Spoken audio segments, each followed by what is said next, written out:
Hey guys, there's one mistake I see in so many bass lines and it's so crucial, and actually it's a very simple setting. But a simple setting which is difficult to set up. And I want to show you this today because maybe you're doing the same mistake in your bassline and you're missing out so much power in your bassline because of this one parameter. So for comparison, I brought you 3 basslines.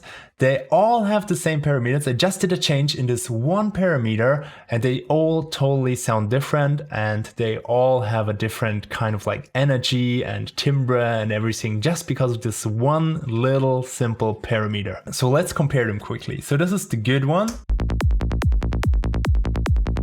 This is the one which sounds too close, too hidden, not really transporting the notes and everything, which you kind of like miss out on the melodic content later if you want to do a melodic bass line out of it.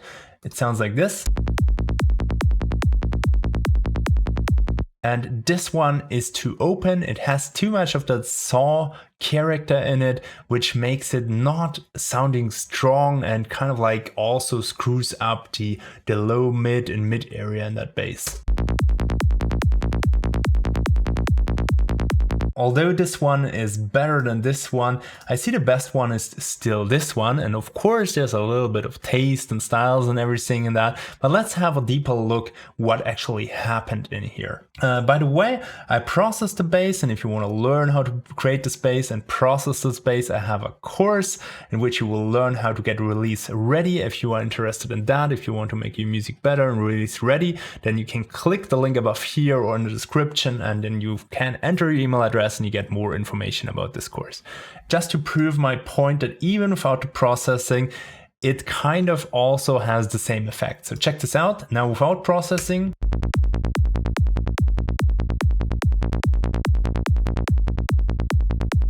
and the tricky thing is, without the processing, even the last one could be considered as the better one, but it isn't actually. It's just because you hear more of it. And the difference between those two doesn't come as much to the front, but it's still there. So let's have a look what's the difference. So this is the correct one on the left side. And now let's open the one which is too closed. And the only parameter I changed is how much this curve, which controls the filter envelope, is bent.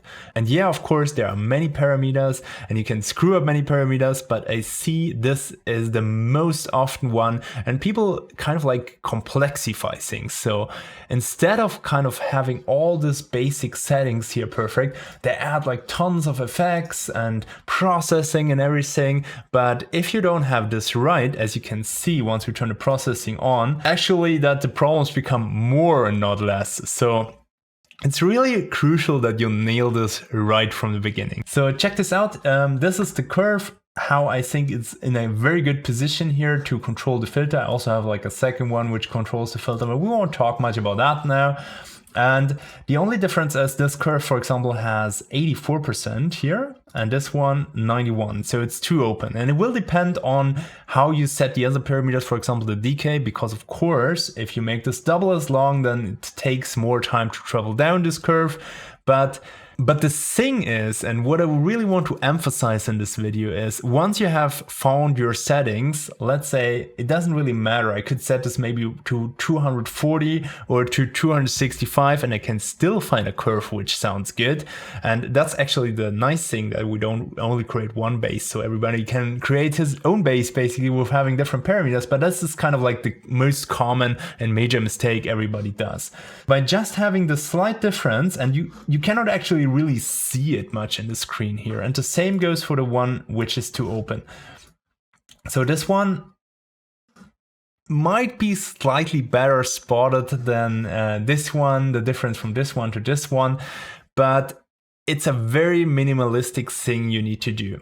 And I want to show you a few quick ways how to fix it and how to determine if your bass is good. So let me show a few ideas how to fix this. So first of all, of course, you need to train your ears and listen to it, but that will take time and you will develop it over the years. But one trick which I use a lot when I tweak those parameters is that I go kind of like in big steps and then small steps. So what do I mean by this? So for example, if we have this curve here now, a big step would be like this, and I usually bounce it like this. So I have it like moving up and down. Somehow I kind of like get closer to where I want to be. So let me show you quickly.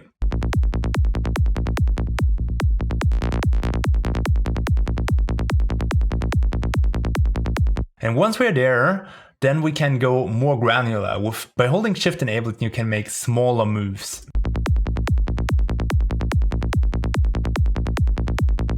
And as you can see, we landed on 83 and our original was 84, so it went actually quite good. The next trick is also a very simple one, and I do it a lot of time on acid leads actually to find out which range the filter is actually sounding good, but we can do the same on the bass. I already prepared this, so we just copy the bass across, and as I don't want to move it like this here through the bass notes, so change the curve while it's playing, what I did is I pressed B and set here the grid to quarter notes, and now I'm just moving up here like stairs.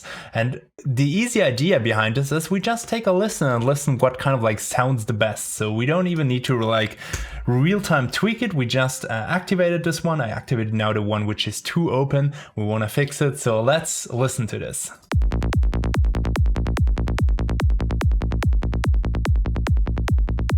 And so you can hear, for example, from here, it's not so good anymore. Maybe from here.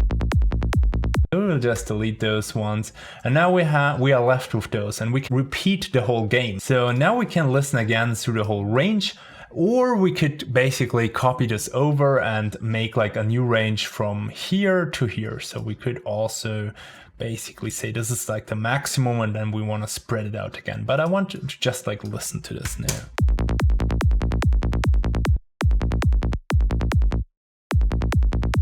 I would say here it sounds the best. So we could check the value here, 0.83, like in the other one. So we always come quite close to that value. So that's another option you have. And maybe you don't listen it over those quarter notes, then just take a longer period. So make it like 1 bar or make it 4 bars or something. But the important thing is that you kind of like A-B between those sections. But if you get too long, it also might distract you from like A-Bing the stuff. That's actually the third technique I want to show you is, and this leads us to our last option we have, or the last one I decided to show you today. We could A-B split test it and just tweak one parameter. So we have our bass here, this one, which is a bit screwed up. And when we just duplicate it, I will delete the automation for now. And we raise this maybe to, yeah, let's say like 80, for example. And now we can do this. Okay, this improved it. So what we'll do next, so we will copy this over. We do the same thing again. So maybe we go up even more. So we go to 90 maybe.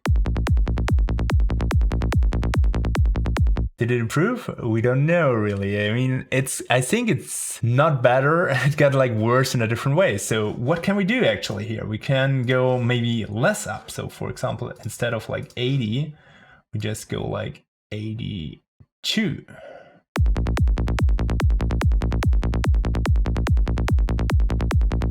And now I hear a slight improvement. So, and that's kind of like how you nail it down and get more close to that thing. And the main thing behind all those techniques is that you don't complexify stuff too early. I mean, this, for example, is already like a complexification you might not need in the beginning if you're a beginner. But also if you have like the LFO and then you shape like a million points in that, which you then assign to your cutoff, That might not even help you, you know, because in the end you need to tweak a lot of parameters to get a good sound.